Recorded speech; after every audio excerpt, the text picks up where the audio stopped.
Now, 4 years. People ask this question in two ways. Somebody will say, where have you been? Where have you been all my life? Well, you know, I don't know if it's like, took a break, took a sabbatical. I'm not sure what the right expression is, really, because there's just so many reasons why I actually sort of took a back seat.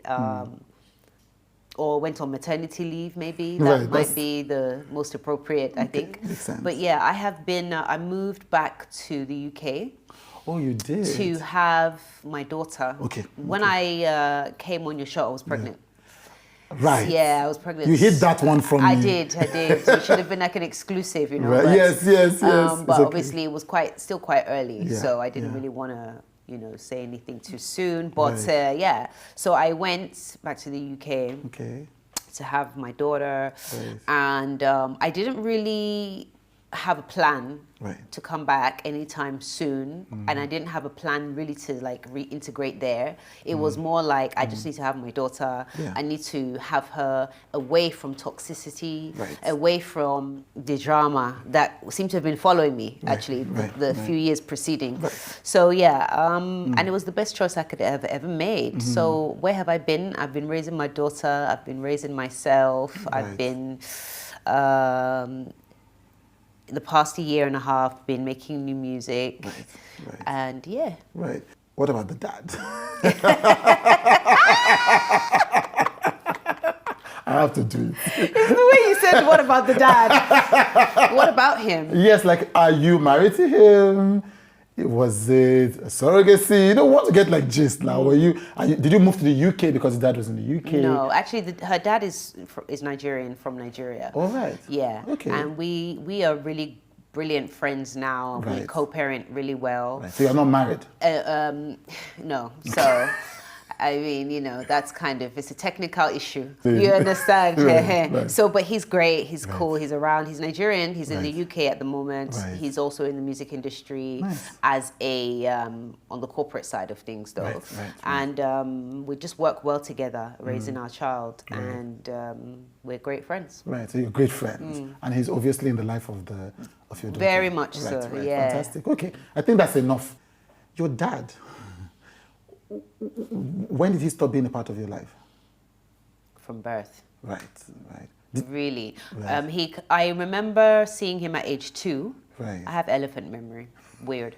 But my mother and I also discussed this, so I kind of like refreshed my memory, And he was like, oh, he's not ready for a child and stuff like this and whatever. And then and I was crying, and I remember kind of putting my hands up for him to carry me, and he wouldn't. He just was like, you know, like this. And then the next image I have is of him standing outside the door of the front door, because our front door was made of glass, but it was frosted glass, so I could just see his silhouette.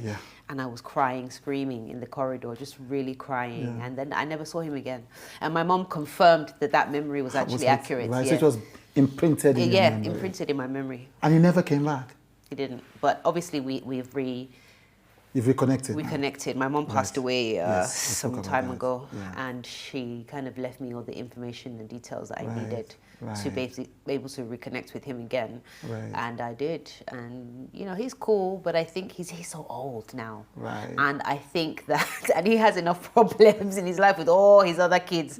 So, like, but he's met my daughter. Beautiful. And, you know, we have great pictures of all of us together, and I'm just happy that you know, happened. That reconnection, and him meeting my daughter, having a relationship with her, and everything's great. Why did you reconnect with him though? Because I needed to forgive him. Why?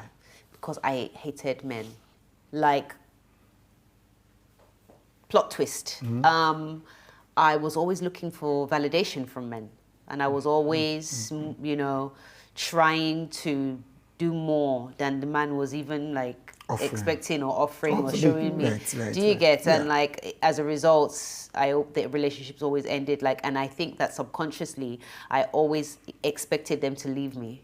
You see how the pattern goes? That was the biggest trauma of my life, which led me to become so insecure, always seeking validation, approval, not really knowing who I was, even as Seyi Shay. You know, I was running around going, oh, on stage I'm like completely different person. Like, did I think I was Beyonce or what? Like, and then in real life I'm just like this person. No, Right. you know, like that's all wrong. And that's what I mean by the gift of hindsight and insight. Yeah. And I think that now, obviously, it's not just my dad, but having my daughter healed me as well. Right. And changed me. And then the person I had my daughter with Yeah. is a really good guy. So Right. to the point where of course, everybody has their issues and their problems, which is, why we're in the position that we are now, unfortunately. But like ultimately, What's the position that you are, that you and him? yeah, right. But ultimately, he didn't leave. What's one of the things you learned to forgive your mother for? Choosing the guy that she chose. Yeah. Also, she worked. So the thing is, anyway, let me leave that to the side for a second, otherwise we'll just go down a wormhole. But she worked a lot, Right. so I never saw her. Right. And so also she left me with a lot of childminders, nannies. Right. She sent me back to Nigeria for some years. I schooled here for so many years, missed her. She left me alone. She didn't see me. And, that also affected me. Abandonment issues. Of course. Do you get what I'm saying? So now 2 abandonment issues, Yes. Different kinds, but the same thing feeling. now. Yeah, same feeling. And so, I lived out here. And then this is where I developed my resilience and my ability to just not feel anything. Yeah. And I had to forgive her for all of that. When this reconciliation happened? When the salon incident happened, it went really far and wide. And obviously by that time, this lady had stopped working with me. She had moved back to East Africa and then moved to London. Right. So I hadn't seen her in years. Like, I'd not seen her anymore, I'm not quite sure what happened, but actually I know what happened. I'm about to tell you. So anyway, when that video went viral, I was in and I traveled to the UK, because very shortly after I traveled to the UK. Right. And another reason why I wasn't shouting back at her is because I was pregnant. So I was like, you know what, block, everything you're saying, block, everything you're saying, block. No bad energy around here, like block. Right. It's a mind thing, right? But anyway, fast forward, in the UK, and this girl calls me. No, we see each other at a club. Okay. She's like, Shay, she's in the line. And I'm like, oh, hey, girl. I don't want to say her name because people know her. Like, they will definitely come for her after this. Right. And I was like, oh, hey, girl, babe, She was like, I need to talk to you. So, okay. So anyway, we partied after the club. She was like, can we do dinner tomorrow? Right. And I said, yeah, sure. So we met up in Westfield. And we had sort of like a late lunch, actually. And she started shaking. She couldn't eat her food, And I said, what's wrong, babe? Like, have fun. What's wrong? She said, I just, I want to say that. She starts crying. She says, what happened to you is just so unbelievable because I know you understand? And I know that you didn't deserve that. She was going on, and I was like, what's up, babe? Like, because I know obviously it's gone. I just want to forget about it. She was like, I think it's because all of that happened because of me. And I said, really? Okay. I said, what? What do you mean? Tell me more. Okay. So, and then she was, basically, long story short, she was having an affair with the husband of Tiwa. Yeah.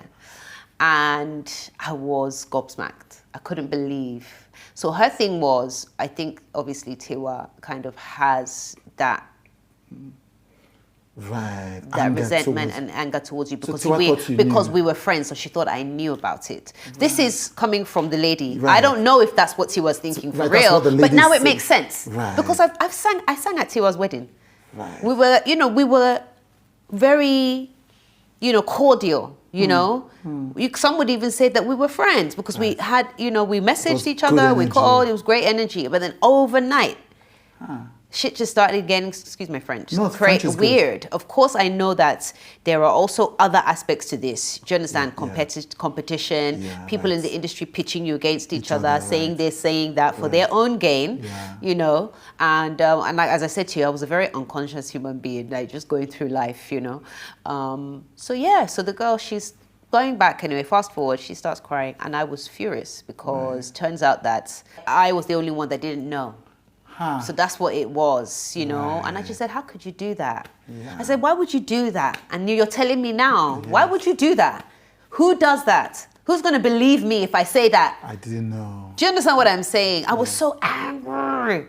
And she was like, I know, I'm sorry. And then she started telling me more things, which I won't go into because we're just going to be here forever. And all through it, I was furious. Me too, I couldn't eat my food anymore. Me too. She was now crying. And she was like, I'm really sorry. I feel like it's going to damage your career. And I was like, so that's a lesson. A lesson in that is that the enemy is within, like around you. Do you understand? You got to be really careful who you keep around you as well, because for her to keep that kind of thing from me, even not as just like, hey, gist or not, do you understand? It means she knew what she was doing was fucked up. And the consequences could be like, I wouldn't do that. So if that's the reason why, if that's one of the reasons why Tiwa is mad, then, you know, I totally understand. I empathize with her. I would do the same. I would be the same. I would probably be worse, you know, actually.